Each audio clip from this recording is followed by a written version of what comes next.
Hey guys, what is going on? So I wanted to talk about the necessity to bulk up to a higher body fat percentage to increase the rate of progress as you get more advanced. Okay, so this is a subject that I've talked about quite a few times and people are going to disagree with me. There's a lot of people who are in that kind of main gain culture or lean bulking culture. And that's totally fine. People have different goals. I want to stress that this is one for people who are more advanced. So those are people who are already kind of struggling to make gains as they get more advanced and, their rate of progress is slowing. And this is also for people who, again, are trying to maximize the rate of progress. So this is not something you have to do. This is just a choice that you can make to accelerate your progress. Okay, so this is not going to be a debate on whether or not this is true. The point that I want to make with this video is the extent in which you can actually expect to see gains and how this actually works for somebody like myself, why I'm so adamant about this, and I'll kind of go over some of the results that I've achieved here. So I posted this picture here the other day, and this is me crossing the 270 barrier, 271. This is a morning weigh-in, after going to the bathroom, no clothes on, stuff like that. So this is a true 271, not like a bloated, 271. And I asked people, this is another discussion I can touch on. I was asking about body fat percentage, okay? And, people were kind of mixed. In general, they kind of underestimated my body fat percentage. They said it was lower on average than what I think it is. That being said, it's just an estimate. But the point that I wanted to make with that is to talk about, body fat percentage is essentially just a fraction of how much fat you have over your total mass. And for me being 271, it's a very different picture than somebody else, right? And the amount of fat that I'm holding is a lot higher than somebody who's maybe 100 pounds less, right? And so that's not really the point of this video. What I wanted to talk about here is somebody commented, and I don't, the guy's a cool guy, and we talked about it further, but he was like, I don't see why you have to get that fat when you're bulking, okay? And he estimated that my body fat percentage was around 22%. Regardless of what you think it is, I think that's pretty accurate. So I don't think he was off on that. I don't think he was overestimating the amount of fat that I had on me or anything like that. I think that was pretty accurate. Okay, so I then showed him some numbers and some results that I've achieved in recent years. And I kind of wanted to express these numbers to you guys, hopefully so that you can kind of see the rate of progress that I'm making after I decided to make this switch to improve my rate of progress by bulking harder, essentially. Okay, so this is my picture, 271, and this is October, right? This was a couple days ago. I want to compare that to a picture from 2 years ago in October. So this is 220-pound version of me, and 220 is still a pretty large amount of muscle mass. Now, regardless of how my muscle insertions are or anything like that, this is a large amount of muscle mass to carry on a frame, right? This took many years to build. And although I could have been more efficient in my building process, this took a lot of time, and this is a lot of muscle mass. And that would kind of put me in more of that advanced, category in terms of the amount of muscle tissue that I've accrued. Now you could argue that I'm still an intermediate considering my rate of progress. And that's really what I want to touch on is my rate of progress, is because I think it's been very high recently, even considering I've been lifting for the majority of my life. Okay, so this is me 220, this is me 270. Now obviously fatter in the second picture, but that is a 51-pound difference between these two photos in 2 years. So I'm not saying that even a majority or even close to a majority of that weight was muscle, but what I'm trying to suggest is that in just 2 years' time, with cuts involved and everything like that, this just wasn't one long bulk. This was me talking about the stuff that I preach on this channel. That is a lot of muscle tissue to accrue after, lifting for, at that point, I think it was around 12 years of lifting. Okay, so again, you could argue that I could have been more efficient with the way that I was gaining and stuff like that, but I was still pretty strong at that time, 355 bench press, 245 overhead press. My numbers have improved, the max bench press that I did, which was quite a few months ago at this point, is probably higher now, but 415 bench press, 275 overhead press. Again, those numbers are probably higher. The muscle mass is the main thing that I want to talk about because that's really what I've been focusing on. But how do you get those kind of results? How do you build that much muscle in 2 years? I think it was a little bit less than 2 years. it was by me actually pushing the calories, because the funny thing about that picture, that before picture, is that the year prior to that, I really didn't make any progress. And I was in the gym, consistently, just as consistently as I've been the past couple years, but I wasn't pushing my bulks. I wasn't pushing the calories. I was spending more time in kind of a maintenance phase, or maybe like a 15% body fat-ish range. I wasn't really pushing the food and bulking in the way that I am now. I wasn't getting up to these higher body fat percentages, okay? And I kind of want to go back to my last bulk. So this is, I understand this is different lighting, and I'm less tan here.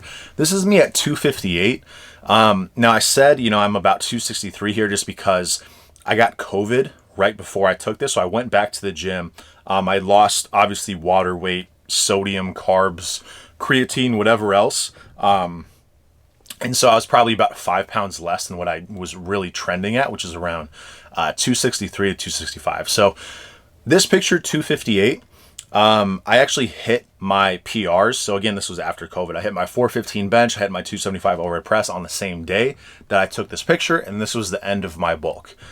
So this was, by all means, peak outside of just the COVID thing. And, I don't really know what my physique would have looked like differently if I would have, retained a little bit more of that water that I lost during COVID. But I don't have any pictures from the heaviest I've ever been in like the 264-ish range.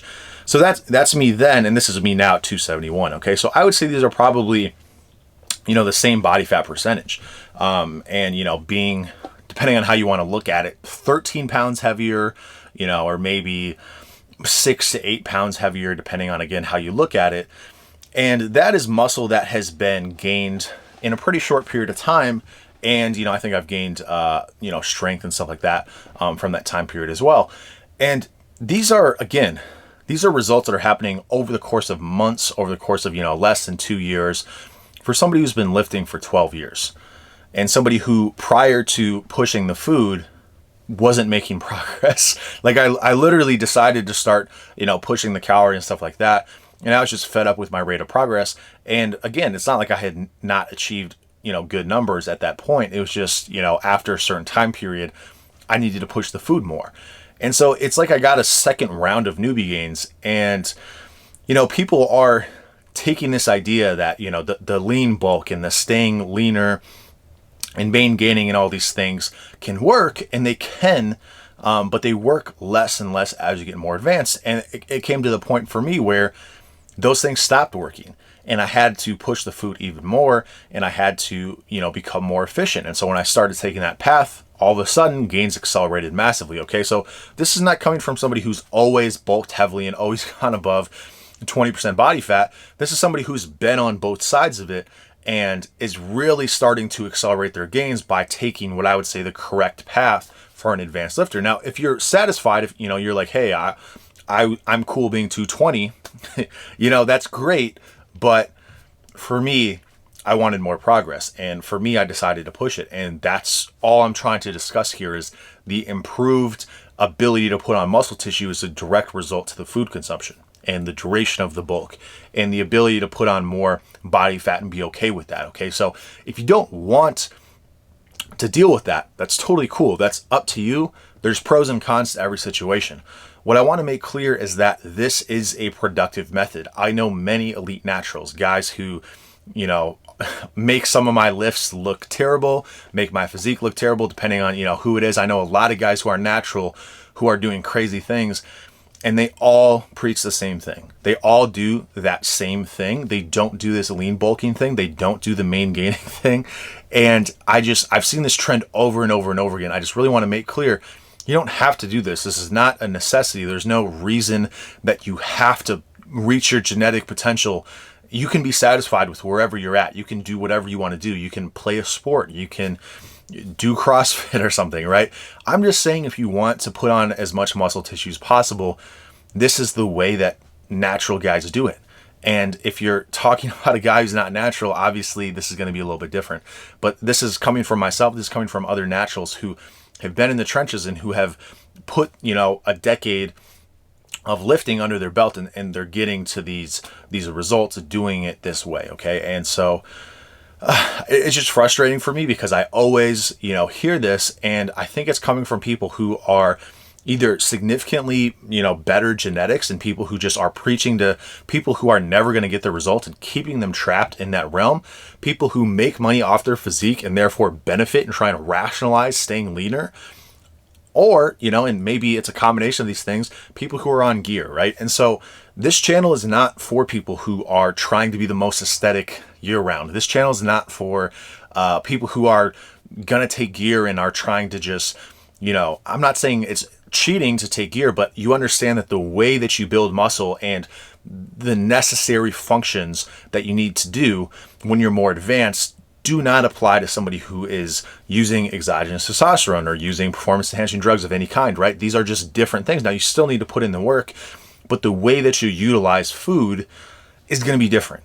And the sacrifices that you have to make as a natural lifter versus enhanced lifter is not the same, okay? So taking advice and regurgitating this stuff that just does not apply to, sure, it can apply to you when you're a beginner. And again, even when you're intermediate, you can kind of do things like that. But as you get more advanced, you have to sacrifice more. You have to constantly give more to this to continue to see the results. And you can, again, still make slow results and still be satisfied with that. But if you want that maximum growth, which is kind of what I'm talking about, this is the venture that I'm on, and this is the thing that I want to preach to other people, is how can we get the most results as natural lifters? That's really what I'm after, and I want to help people achieve that. I don't want people to just, and again, if you're satisfied with your physique at a certain body fat percentage and that's what you want to keep, that's totally fine. You can do things however you want. I'm just putting this information out there, and I know many other people have done this as well, but I just want to constantly reiterate this because I fell into this trap as well, and I want to help people make gains at the end of the day. So